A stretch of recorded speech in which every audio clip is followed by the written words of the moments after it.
हॉर्मुसच्या सामुद्रधुनीत एक वेगळंच वादळ घुंगवते. चला तर मग पाहूया नेमकं काय घडते.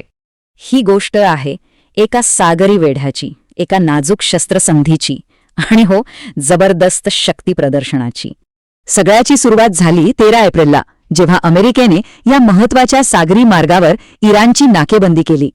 पण हा संघर्ष फक्त समुद्रपुरता मर्यादित नाही, हा 2 देशांच्या वेगवेगळ्या दाव्यांचाही आहे. अमेरिकेचे अध्यक्ष ट्रम्प म्हणतायत की इराण आर्थिक संकटात आहे, अक्षरशः कोसळण्याच्या मार्गावर आहे. पण इराण मात्र म्हणतोय की सगळं आलबेल आहे आणि त्यांच्याकडे अन्नधान्याचा पुरेसा साठा आहे. म्हणजे बघा, दोन्ही बाजूंचे दावे एकमेकांच्या अगदी विरुद्ध आहेत. आणि इथेच खरी मेख आहे.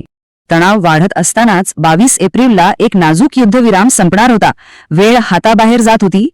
अगदी शेवटच्या क्षणी पाकिस्तानच्या मध्यस्थीमुळे अध्यक्ष ट्रम्प यांनी युद्धविरामाला मुदतवाढ दिली. ट्रम्प यांनी हे स्पष्ट केलं की युद्धविराम वाढवला असला तरी अमेरिकेचा सागरी वेढा मात्र कायम राहणार आहे.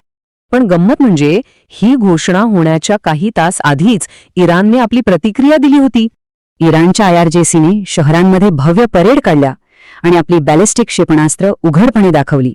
या परेडमध्ये अमेरिकाविरोधी घोषणा दिल्या गेल्या. हे फक्त प्रदर्शन नव्हतं, तर एक उघड आव्हान होतं. एका क्षेपणास्त्रावर तर थेट कतारच्या एका गॅस कंपनीचं नाव होतं.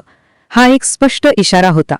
त्यामुळे जरी युद्धविराम वाढवला असला तरी परिस्थिती अजूनही खूपच तणावपूर्ण आहे. इराणच्या IRGCने तर थेट म्हटले की आमची बोटं ट्रिगरवर आहेत, आम्ही अमेरिकेला धडा शिकवू. आता प्रश्न हाच आहे की एका बाजूला सागरी वेढा आणि दुसऱ्या बाजूला ट्रिगरवर ठेवलेली बोटं, हा युद्धविराम संपल्यावर काय होणार?